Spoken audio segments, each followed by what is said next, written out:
Assalamualaikum warahmatullahi wabarakatuh. Perkenalkan, nama saya Sindiani. Saya dari Prodi Agroteknologi dengan NIM 223102598. Di sini saya mengampu mata kuliah Fisika Dasar.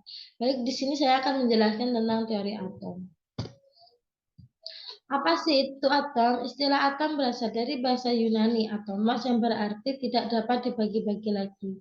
Konsep ini mula-mula dicetus oleh Demokritos. Perkembangan teori atom. Selama 2400 tahun, para filsuf dan ilmuwan telah mencoba meneliti tentang atom dengan menggunakan beragam percobaan dan pengamatan. Berikut ini adalah beberapa konsep atom menurut para filsuf Yunani kuno ribuan tahun yang lalu.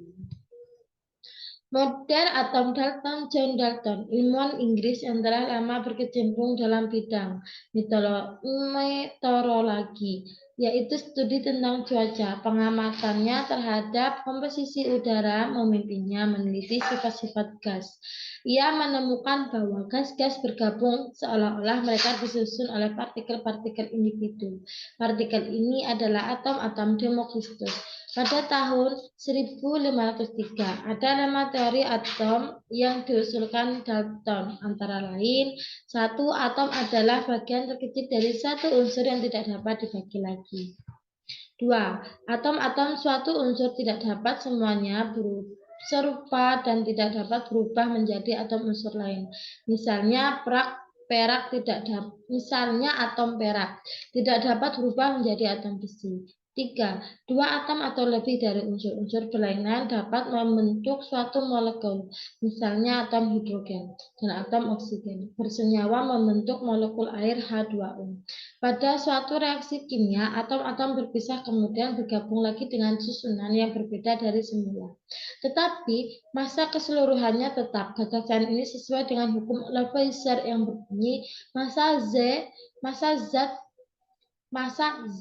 sebelum reaksi sama dengan massa Z setelah reaksi. 5. Pada reaksi kimia, atom-atom bergabung menurut perbandingan tertentu yang sederhana.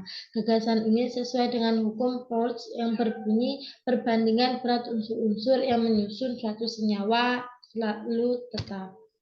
B. Teori atom Thomson. Teori atom pun terus berkembang hingga pada awal abad ke-20. William Crookes dan J.J. Thomson menemukan katode yang lebih baik. Penelitian mengenai katode kemudian dilakukan lebih lanjut, salah satunya meneliti cahaya katode tersebut. Cahaya katode ini kemudian disimpulkan sebagai sebuah partikel. Thomson juga menjelaskan bahwa atom adalah partikel yang bersifat netral, sebab elektron yang memiliki muatan negatif. Supaya muatan negatif ini menjadi netral, maka harus ada partikel lain yang bermuatan positif. Hal ini kemudian berhasil mematahkan teori Dalton dan kemudian dikenal sebagai teori Thomson. Hanya saja teori atom yang mulai dikenal publik di awal abad ke-20 ini juga memiliki kelemahan, yakni Thomson tidak memiliki kemampuan untuk menjelaskan susunan muatan positif dan negatif yang dimiliki atau dibawa oleh bola atom.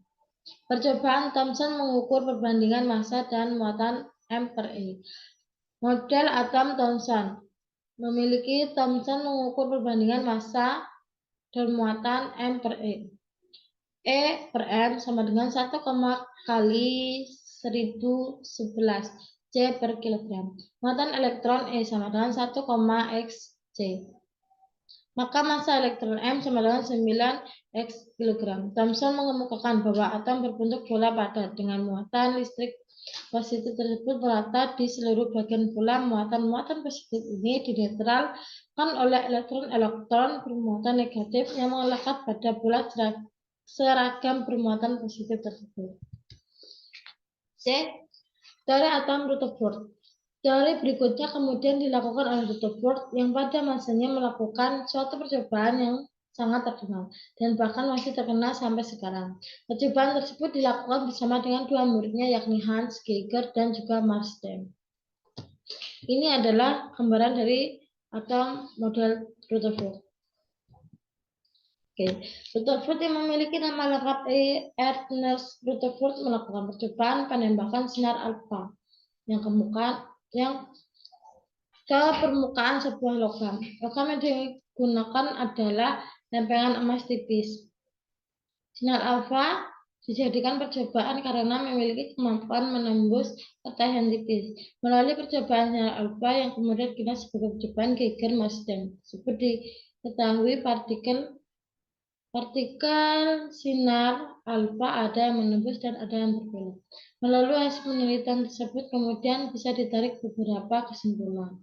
Atom pada dasarnya bukanlah bola pecal, sebab hampir seluruh sinar alfa yang ditembak ke permukaan beda tipis akan diteruskan. Jika lempengan emas tipis di dalam percobaan dianggap sebagai satu lapisan atom, maka di dalam lapisan emas tersebut terdapat partikel yang muatan positif. Partikel bermuatan positif tersebut yang kemudian diketahui menyusun inti atom. Sebab ada 1 dari 20.000 partikel sinar alfa yang membelok. Dan dari angka tersebut diketahui perbandingan ukuran antara inti atom dengan partikel yang mengitarinya, yakni sekitar 10.000 kali lebih kecil.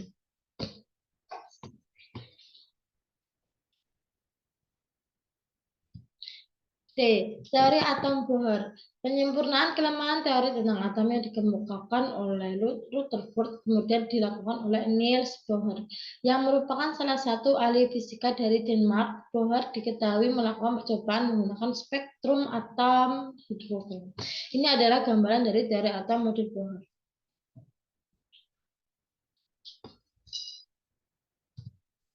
Oke, melalui percobaan tersebut, Bohr mampu menjelaskan mengenai keberadaan elektron di sekitar inti atom. Bohr kemudian menjadi ilmuwan dan ahli fisika pertama yang bisa menyampaikan struktur atom yang dilakukan pada tahun 1913. Penamatan terhadap spektrum atom hidrogen kemudian bisa diketahui oleh sifat atom. Dari hasil penelitian yang menghasilkan teori atom tersebut, kemudian diketahui sifat-sifat atom sebagai berikut. Atom terdiri dari inti atom yang memiliki muatan positif dan dikelilingi oleh elektron yang memiliki muatan negatif dan terdapat dalam satu lintasan. Elektron diketahui memiliki kemampuan untuk berpindah dari satu lintasan ke lintasan yang lain dan menyerap atau memancarkan energi sehingga atom tidak akan kekurangan energi. Elektron yang berpindah dari lintasan lebih tinggi akan menyerap energi, sedangkan jika elektron berpindah ke lintasan lebih rendah, maka akan memancarkan energi. Kedudukan elektron dalam inti atom kemudian dimiliki tingkatkan energi yang berbeda di setiap lintasan.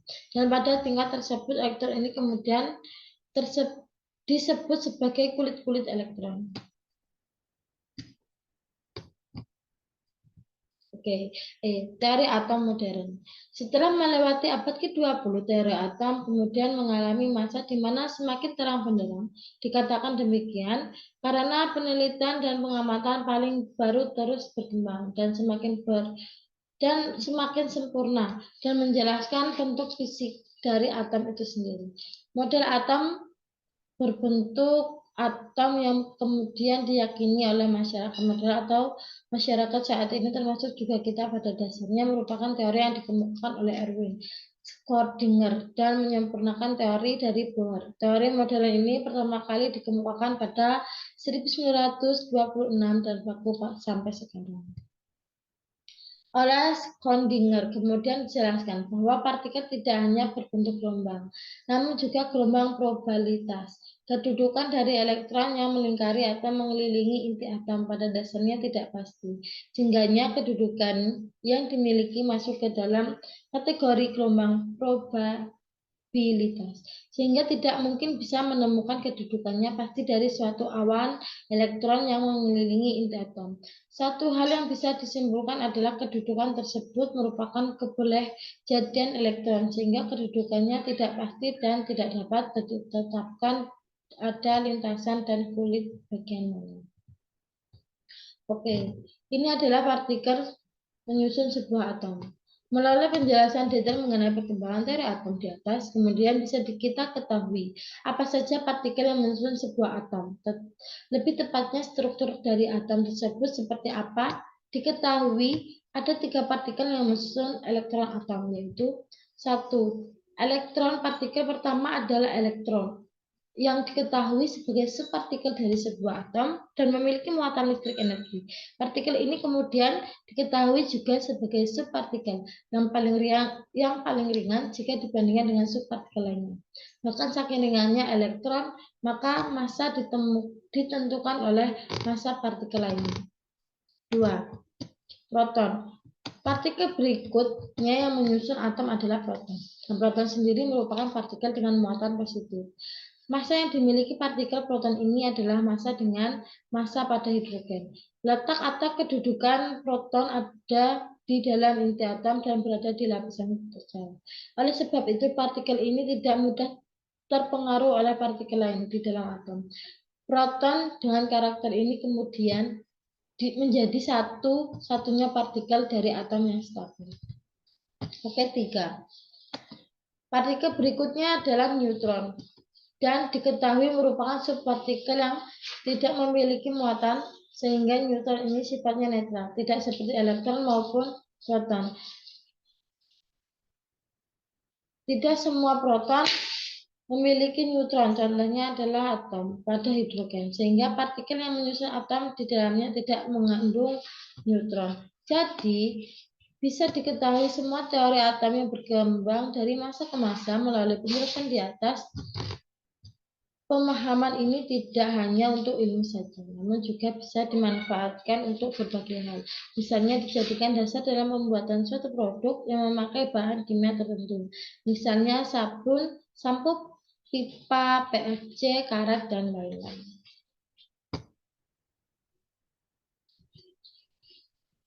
Oke, kita masuk dalam pertanyaan. Seperti apa perkembangan model dan teori atom? Untuk 2, apa itu atom?